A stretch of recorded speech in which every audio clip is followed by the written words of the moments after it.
Ladies and gentlemen, today I'm going to be talking to you about something very, very important, and this is what to do after you've had a panic attack.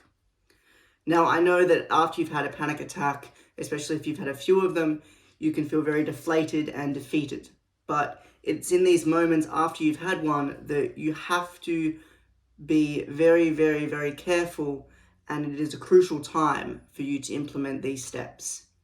The reason being because if you worry about the fact that you had a panic attack, this could trigger more panic attacks, and obviously the next panic attack will be just as bad as the previous one and can lead to panic disorder, which is something that I have experienced in the past. Now, things that would help me, well, the first thing that would help me would be as soon as I finish having a panic attack and all my symptoms have subsided, maybe I'm still shaking and sweating a little bit, but I'm, breathing quite normally or a little, to a regular rhythm. I would put my headphones on and I would go for a walk. And while I'm on this walk, I would listen to these spoken affirmations for panic attacks. Now, the link will be below, and, you can listen to those in your own time whenever this is helpful for you. I do everything it says in the video, which is to repeat them in your head or out loud. And when I was be walking, and this would genuinely calm me down, number one, but also would affirm to me that, this moment has passed and let's set up for the future that it's going to be okay.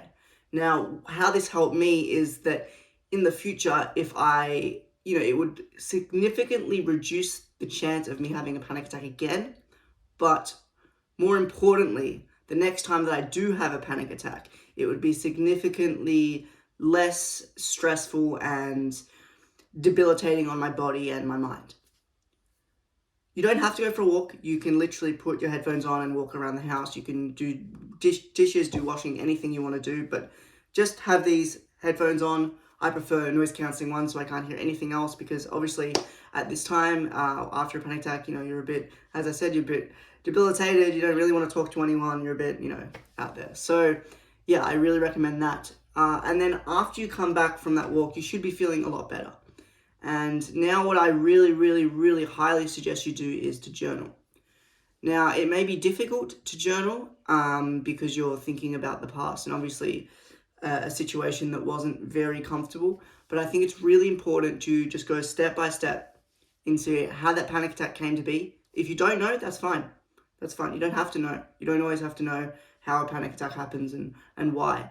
But if you do know, write why. If you don't, just continue and write about what happened and what you were doing. And also write that, you went for a walk afterwards, and even just, do some self-reflection on that and see how that felt for you.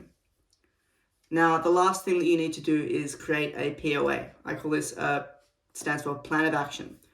And this was really, really, really significant, and it was honestly very beneficial for me, is that after I'd finished the journal entry, I would create a plan of action. So that's just a to-do list of what you can do now in order to move on with the day and move on with your life.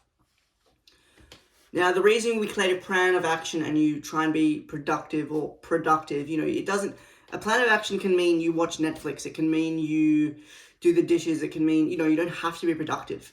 But having a checklist of things to complete after a panic attack, I think is very, very important, because like I've said multiple times throughout this video, you are in a very weak, as in body, you feel very weak.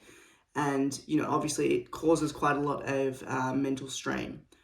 So, create a plan of action, and it might be as simple as, I'm not sure, watch YouTube, watch Netflix, take the dog for a walk, feed the dog, feed yourself, this sort of thing, just very simple stuff. And this will help with, you're illuminating and thinking about that panic attack, and will just completely, allow you to be present in the moment and doing what you're doing.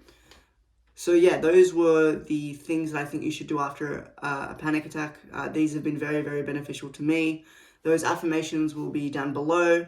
The name of the person who created the affirmations is Jason Stephenson.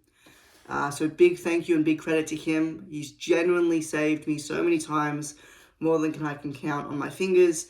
And yeah, just make sure you listen to it and do everything, and you should be better. You should be more positive, if not positive, more, in a sense, less worried about what happens next and more present. And I think that's very important after having a panic attack. So yeah, stay safe guys and be well.